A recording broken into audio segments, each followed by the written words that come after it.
Bos penampungan hewan ditemukan membusuk, 2 perempuan diduga dibunuh. Penemuan 2 jasad perempuan di penampungan anjing dan kucing mulai terkuak. Peristiwa ini terungkap bermula dari temuan warga di Jalan Sulawesi Blitar, Jawa Timur 1 Januari 2024. Mereka mencium aroma tidak sedap hingga nekat memanjat pagar. Kini pada Selasa 2 Januari 2024, identitas 2 jasad perempuan itu diketahui. Mereka adalah pemilik shelter bernama Erlin alias Ragil alias Sinyo 50 tahun dan seorang perempuan lainnya Luciani 53 tahun.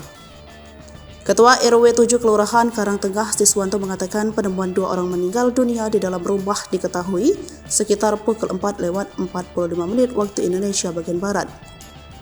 Awalnya warga curiga dengan bau tidak sedap mirip bangkai dari salah satu rumah di Jalan Sulawesi. Warga kemudian melaporkan hal itu kepada Ketua RT setempat dan diteruskan kepada Ketua RW. Setelah dicek, Siswanto melihat ada 1 jasad tergeletak di teras rumah. Kemudian warga mendobrak pintu pagar untuk masuk ke halaman rumah. Ternyata di ruas bekas toko yang berada di depan teras rumah juga ada 1 jasad lagi dengan posisi tengkurap.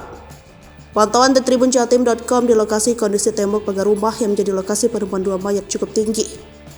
Pintu pagar juga tinggi dan kondisinya tidak bisa terlihat dari luar.